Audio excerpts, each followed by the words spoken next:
ఏపీలో మరోసారి వైసీపీ ప్రభుత్వం రావడం ఖాయమన్నారు కాకినాడ ఎంపీ అభ్యర్థి సునీల్. ప్రభుత్వం చేస్తున్న సంక్షేమ పథకాలే తమను గెలిపిస్తాయన్నారు.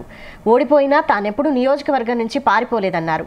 కాకినాడ ఎంపీగా 4వ సారి పోటీ చేస్తున్నానని, ఈసారి విజయం సాధిస్తానని ధీమా వ్యక్తం చేశారు. కాకినాడ పేరు చెడగొట్టేలా పవన్ కళ్యాణ్ మాట్లాడుతున్నారని ఫైర్ అయ్యారు సునీల్.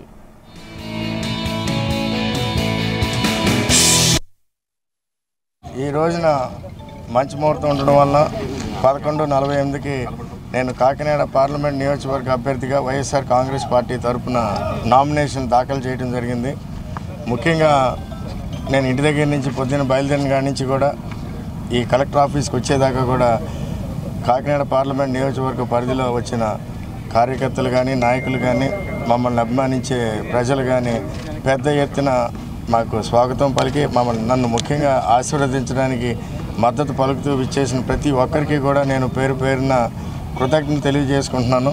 అలాగే ఈ రోజున వైఎస్ఆర్ కాంగ్రెస్ పార్టీకి మొన్న చంద్రశేఖర్ రెడ్డి గారి నామినేషన్ కానీ, అది కాకినాడ సిటీలో, కాకినాడ రూరల్లో కన్నబాబు గారిది కానీ, అలాగే పిఠాపురంలో గీత గారిది కానీ, అలాగే నేను తునిలో దాడిశెట్టి రాజా గారిది కానీ, అలాగే జగ్గంపేటలో తోట నరసింహ గారిది కానీ, ఈ చూసుకుంటే ఈ ఆడు అలాగే ప్రతిపాడులో వరపుల సుబ్బారావు గారిది కానీ, ఎందుకంటే పెద్దాపురం ఇప్పుడే అయిపోతున్నారు ఇదే ముహూర్తానికి.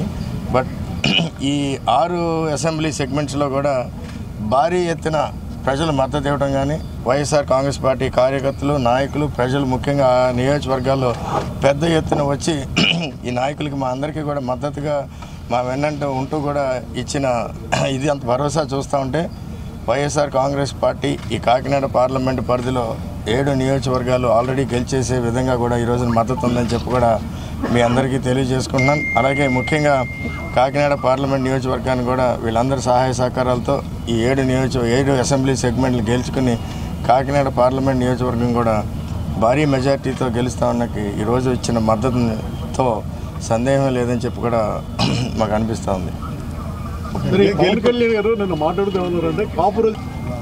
ముఖ్యంగా అంటే నేను పూర్తిగా అదంతా చూడలేదు కానీ నాకు చెప్పడం జరిగింది ఇందాక వచ్చే ముందే. కాపు రిజర్వేషన్ సమయంలో